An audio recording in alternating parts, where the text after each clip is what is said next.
Step 4 of the program made a searching and fearless moral inventory of ourselves. Now, some of my friends have seen this video in my office, but these are actual pictures of men's and women's brains up here. You'll notice that the man's brain at the top there is made up of a bunch of little compartments, and inside each compartment is a subject. One subject inside each compartment. And if you want to talk to a man, the man will go to that compartment that it contains that subject. He will remove that compartment very carefully, open that compartment, talk about only what's in that compartment, and then once the,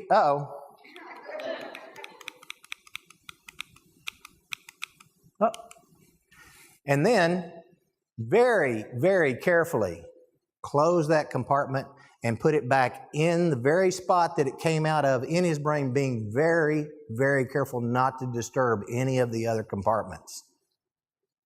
Now, a woman's brain is like a big ball of wire where everything is connected to everything. That's why women remember everything. Did you get the dry cleaning? I forgot. I just told you 10 minutes ago. You know, the unexamined life is not worth living. If all you do is just do time, you might as well be in prison. That's all you're doing is time. You know, we've got to look inside and find out what is our truth. To thine own self be true is what Shakespeare said.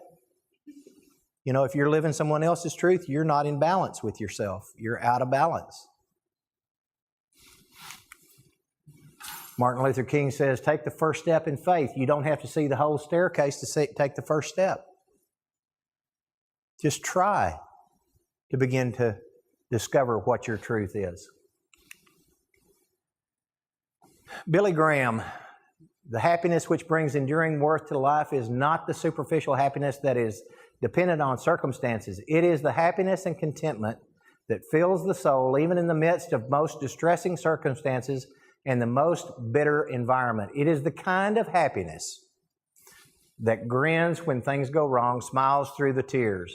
The happiness for which our souls ache is one undisturbed by success or failure, one which will root deeply inside of us and give inward relaxation, peace, and contentment no matter what the surface problems may be.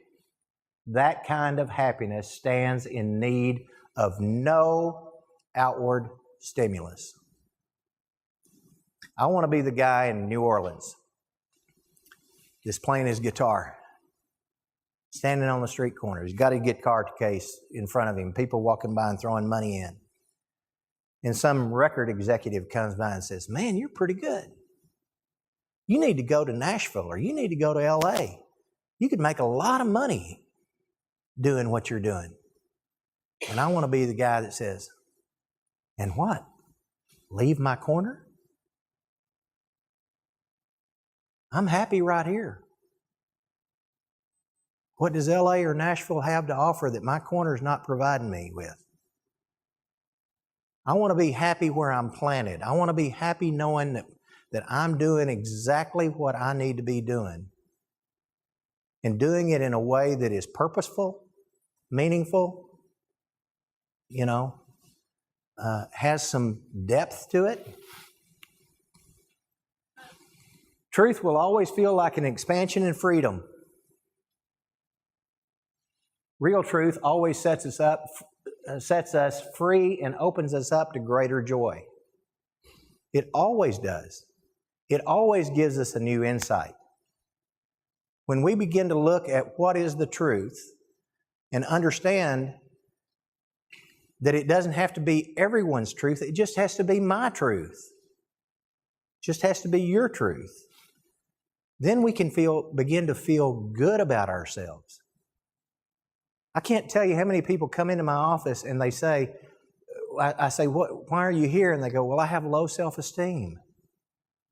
I go, I'm sorry, why do you feel that way? Why do you think you have low self-esteem?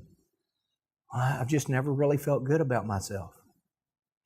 So we start talking and we talk and we talk and we talk, and we finally figure out that what they've been doing is trying to live up to someone else's expectations, values, beliefs, principles their entire life. No wonder they're miserable.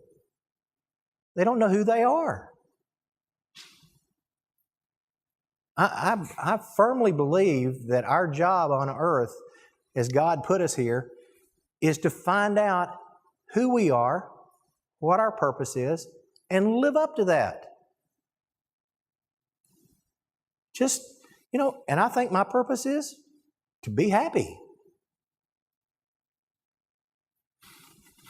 And that doesn't mean I'm going to go out and do things that are selfish just to make myself happy.